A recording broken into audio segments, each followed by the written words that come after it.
in fact, the LAC standoff continues to play out, and we've heard some statements coming in from Beijing yesterday. Were those really reconciliatory statements? Doesn't seem so at the moment, because what we are learning is the ground positions as far as the Indian troops on the ground is concerned, that still remains deployed.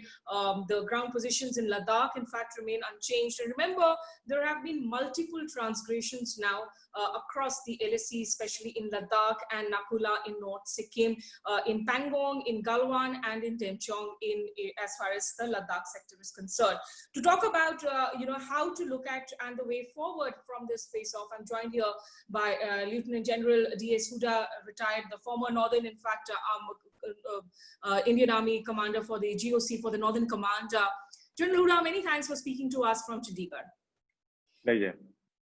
So, to begin with, if I could ask you first to give us a sense, our audience a sense of why this standoff is so different from the ones that have played out in the past. You were, in fact, heading the Northern Command when the Chumar incident happened.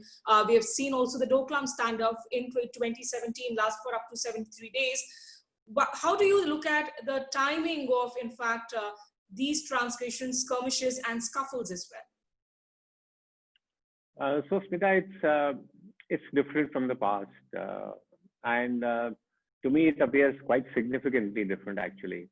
So if you look at the past standoffs, and you mentioned Chumar and you mentioned Doklam, even one prior to that in the Depsang Plains in 2013, these were all local incidents. And in some ways, the trigger was also a local action. So if you see Doklam, the Chinese were trying to construct a road. Our people stepped across, went into what is Bhutan territory, and requested the Chinese not to make the road. The same thing happened in Chumar. They wanted to make a road. They wanted to come in. Our people stopped them. So it remained localized in that area. So Doklam didn't spread beyond Doklam. It remained localized to Doklam. We were absolutely clear what the demands of the two sides are. They wanted to make the road. We said, don't make the road. Now, this time is completely different. Firstly, as you pointed out, it's spread out geographically over many areas. And many of these areas are such where actually there has been no dispute about the alignment of the border. Like Galwan, for example, we've never had a problem. The number of troops that are involved are much more. It seems it certainly is not a local trigger, although the Chinese might want to say it's happened because of your infrastructure building, etc., etc. I think it's been planned at a fairly high level. They've come in a coordinated fashion. And the biggest question mark, Smita, is what are their demands? What do they want? And that clarity is not there. And therefore, I think this is a situation that we need to take fairly seriously.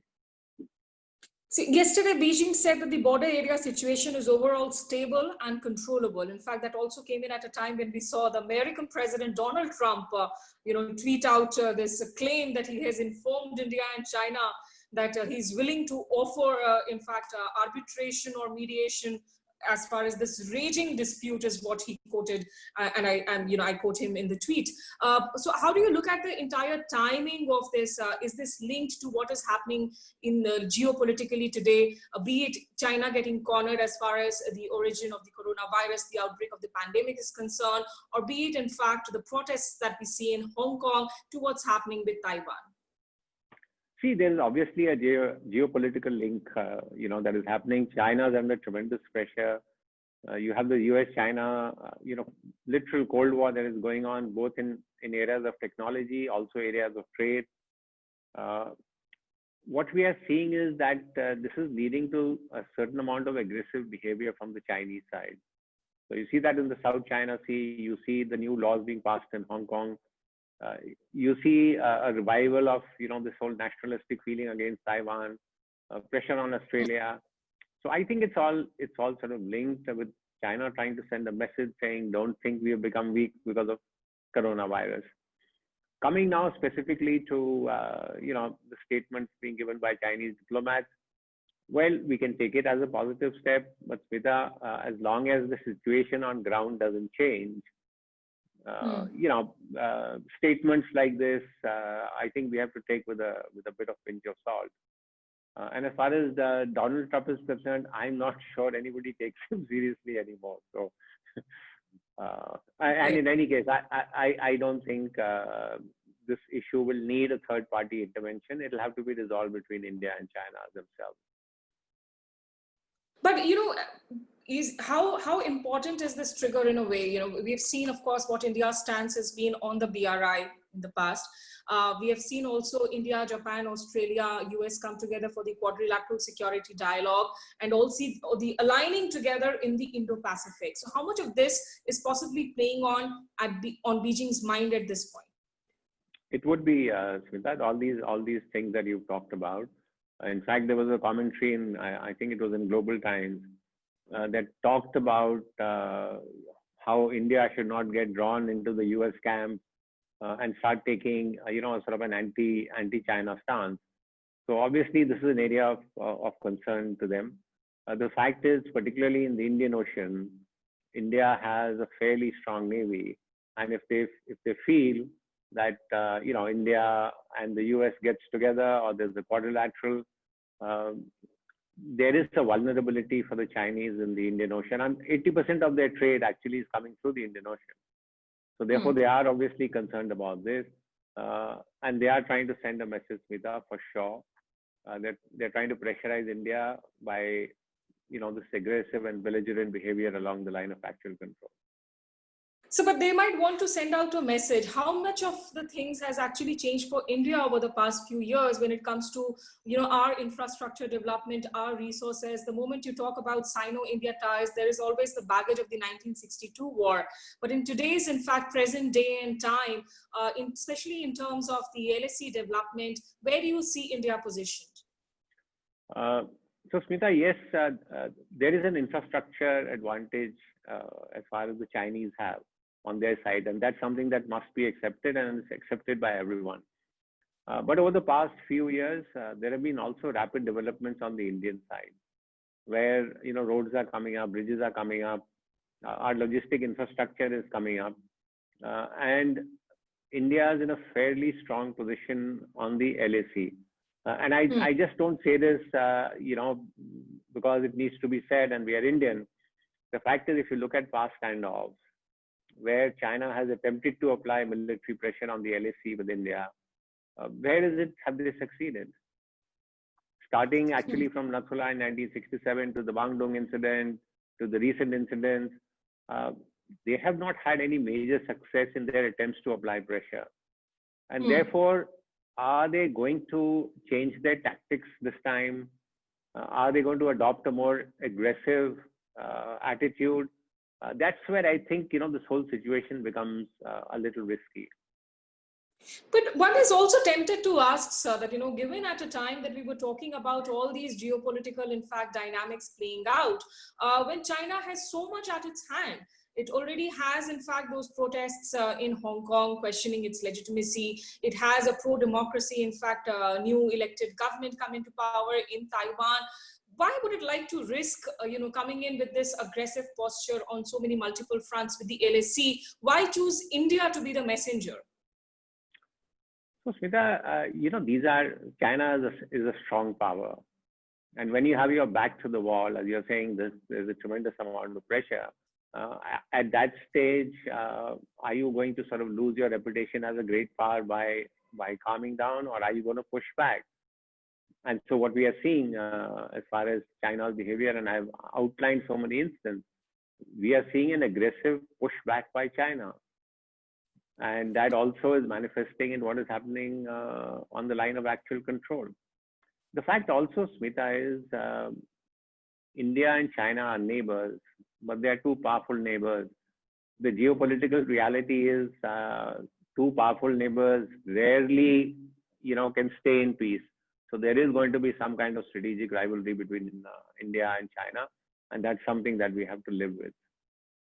So you mentioned the LOC. So just coming to my last set of questions, we are seeing what is happening in Kashmir at the moment. We have had, in fact, the army encounters take place. The militant commanders for Hizbul Mujahideen, in fact, they being killed in army operations. Even today, there are reports of a failed, in fact, car bombing mission.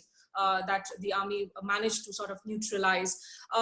Do you see direct linkages between what's happening there and the LAC situation, given the all-weather China-Pakistan nexus and the friendship, or do you think these are two different theaters and they should not be connected at the moment? No, Smita, I think we should always connect them. We know the close links that are there between China and Pakistan. We know for sure that China is using Pakistan as a proxy to keep our attention on the western borders, to keep our focus there, so that we don't, become a big challenger to China. And therefore, we must always look at actions in a coordinated and a comprehensive way. For sure, not only China, but even Pakistan will try and take advantage of our sort of attention on the northern borders to try and stoke up trouble in Kashmir. I mean, why should we even have, the simplest of doubts about that? They've always sought to take advantage, and they'll do it. So I think we need to look at both fronts, very carefully. But as far as the army's own position is concerned today, in terms of resources, in terms of manpower, with the situation so sort of hot and boiling in LOC, also across the LAC, we have the biannual, in fact, scheduled Army Commanders Conference underway in Delhi. What do you think would be playing out personal and professional experience today, as far as the Army Chief is concerned, in terms of, how hot is the situation to handle? So, Smita, in terms of capability, our ability to handle incidents in Ladakh and our ability to handle incidents in Kashmir, I will say is not directly linked, in the sense that if one heats up, we'll have to pull out capability or troops from the other area. There are sufficient resources available, both in Ladakh and in Jammu and Kashmir, to be able to handle any crisis that builds up in both these areas. I don't think one will divert attention from the other. So while we continue to handle the situation along the LAC in Ladakh, it is not going to dilute our operational preparedness on the line of control or the counter-terrorist operations that are going on in the valley. That impact will not be there. And so, what do these continued, in fact, transgressions actually talk about? Some of them have been attributed to local commander level actions over the years. In terms of the mechanisms and protocols in place, we have the boundary defense mechanisms, protocols. There's, the 2005, 2013 agreements. Do you think they've run out of utility now? Because in terms of, ensuring that there is peace and there is no hostility across the LAC?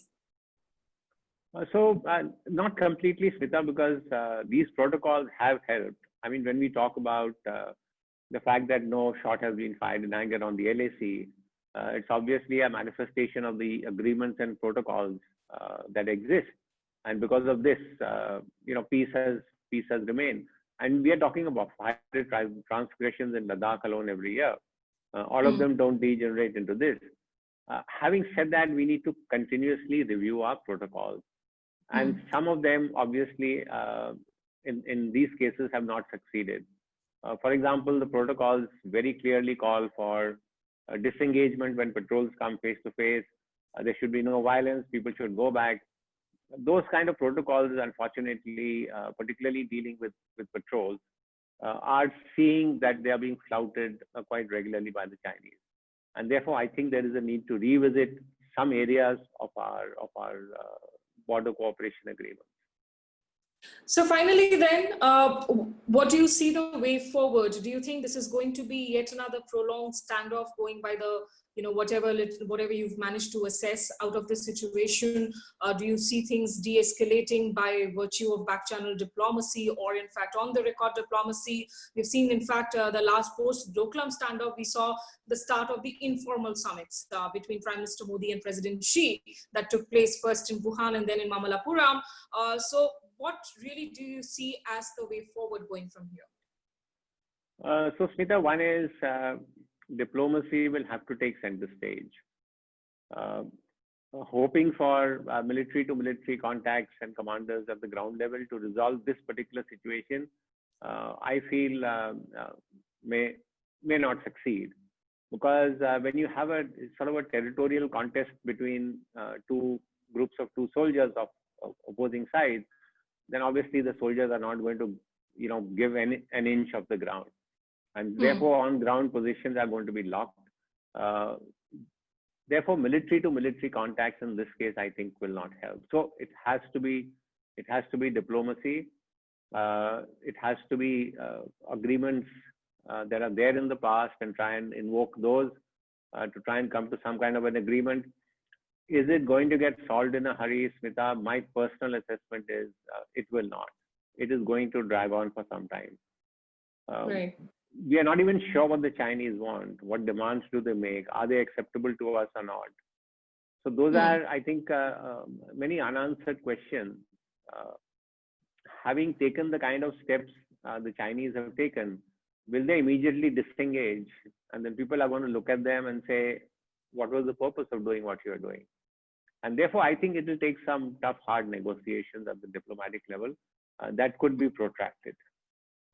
Okay, and we can only hope that if this standoff sort of continues and gets prolonged, the two sides continue to keep their cool, and in fact, things don't get really heated up. But many thanks. I appreciate you, General Hooda, for joining us for this conversation. This is a situation that here we will continue to watch, observe, and analyze very closely the situation across the LAC. And more, in fact, worrisome is the fact the Chinese trying to challenge the status quo in a way in sectors like Galwan, which were formerly considered undisputed.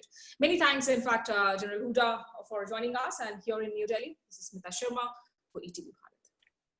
Thanks, Smita.